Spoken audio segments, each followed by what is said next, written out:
Hi, I'm Emma Kane, and this is my reflection on classroom management. So first I'm going to start for my first day of school.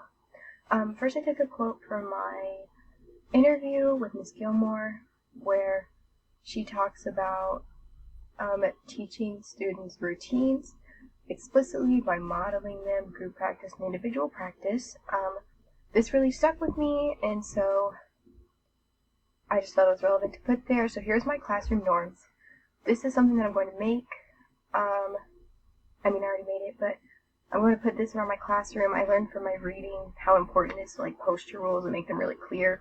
So I made a point to make these as clear as I possibly could, and the day of I would teach them these rules. I'm also hoping to make a poster with them, which I learned from the presentations about the way where they will be able to give input on what rules they think are necessary for our classroom.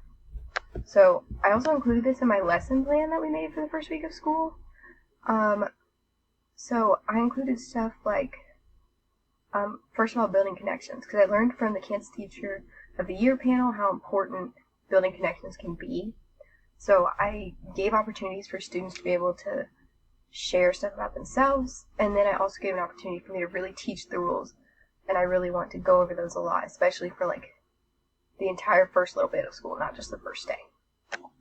So here I've organized my environment. This is a picture that I drew. I included group desks so everybody can have partners and stuff for my classroom. I included my desk over here because the whiteboard is up here and just felt easiest. This little thing right here is like a shelf where I'm going to put whiteboards and markers because I want it to be close to the carpet. And then I put my turn-in tray here so that it'll be right by where we're doing stuff here on the carpet. And then I included my math stuff over here. This is just other things like blocks, counters, things like that I might need. Over here, something I'm really proud of is my calm down corner. I included this because I feel like kids at a younger age don't have a lot of emotional regulation, and I learned this from the presentations. I thought it was a great idea. It's like a secluded area where kids can take a minute if they're feeling overwhelmed. Over here, this is going to be my library, and I put my computers here too. It unfortunately got cut off, but I also have a dramatic play center because I learned from the presentations they talked about strategies where students can demonstrate real world skills, and they can do that through dramatic play. And there's also art stuff back here. Alright, communications with parents. A lot of this I learned not only from the reading but also from the interview I did for classroom evaluations. She talked a lot about newsletters. I would like to send home weekly newsletters that can give individual updates about students as a way to make parents really included in what's happening. But I can also just send out reminders for events and stuff. Another one I saw was Class Dojo. I've seen this in the classroom before. Here you can send live updates to parents, and parents can contact you through Class Dojo. And so I would really like to use something like this, not necessarily Class Dojo, but Class Dojo is just a great example. Then I have social media. Obviously, it's allowed for the school district, but it can give students and parents live updates of what's going on, and a lot of parents have social media accounts, so it's a good way to contact parents quickly. Obviously, bringing parents into the classroom. This is from the book. They give a lot of examples, but you can do nights where parents and students can read together at school, or meet the teacher. Just opportunities where parents can come into the classroom and see what their kids are involved in. And then obviously email, because email's very basic, but it's just a good way to communicate what's happening with parents quickly. Alright, now I have challenging behaviors. So also for my interview with Miss Gilmore, she talked about how you need to remind them of consequences and expectations quickly, but also focus attention on students who are learning. Do not get in a power struggle with your students that are acting out. That is from the book and from my interview. So I made this. This is for me. It's just a good way to quickly document what's happening and keep track of what I do to solve it and what is and is not working. So this I would just fill out as needed. And then some tools from the presentations and reading. I really loved the behavior reflection sheets. It occurred to me from the presentations that a lot of students may not know why. They know what they're doing is wrong, but they may not really understand why. And this is a good way for them to reflect on it and calm down. And it just helps with emotional regulation, and I can see what I can do better, but also why they did it, things like that. Then again, the calm down corner, I really love this idea. I think it just creates an area for students to calm down, reflect, and just have a moment. I was also thinking like putting fidgets in there would be great. And then a behavior chart, just clipping up and clipping down. It's silent, it's quick, it lets students know where they are. I think this would be really helpful. I also really liked the proximity method, just standing by the students. I feel like my presence is sometimes enough to get them to realize that they need to redirect.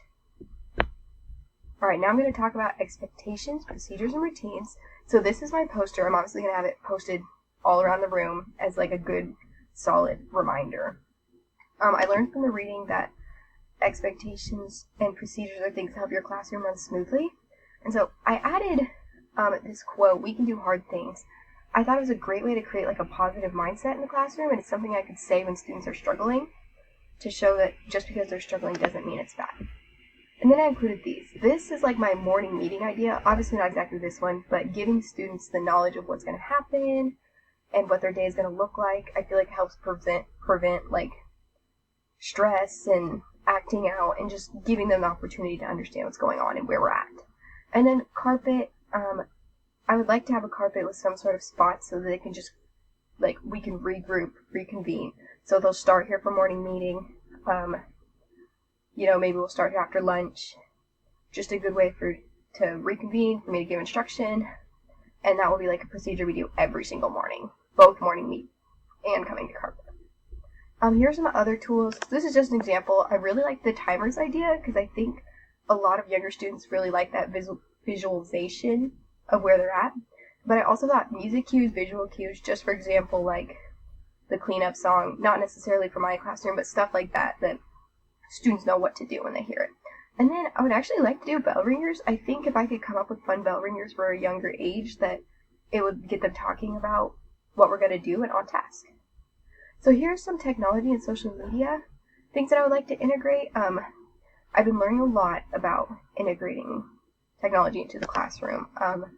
So I included Class Dojo again because it is a good way to contact parents, but it's also like a token system, which we talked about in the presentations a little. I can give points and take away points for behaviors, and students can see it, and you can like get prizes and stuff. And I just think it would be a really good way to help my class stay focused and have them know where they're at. Then I included Prodigy. I like this one because it's a math game, but it also gives me all the data from the students. And it could also be used as like a reward. Another thing we talked about from the presentations is brain breaks. It goes along a lot with the timers. Like the timer can count down and then they can do a brain break. So I included Go Noodle, but there's lots of brain breaks. This is just one example. And then also Epic. I just included this because students need to also be like literate with technology, and Epic is a good way to read books online and get them reading. And so I'd like to have them both read online and physical books. Alright, relationships and class meetings. So here's some tools that I learned for building relationship with students. So first, always assume the best. You don't want your mind to get clouded with like poor ideas of students. Setting clear rules actually creates a better relationship because they know where they stand when they act out. Giving consequences with no emotion. You don't want students to feel like you hate them every time you're lecturing them. And then I learned that teachers create the climate of the classroom. So students will feel safe if you are a calm, safe place to be. Okay, and then from presentations, using positive language just creates a positive environment. It creates positive associations with school.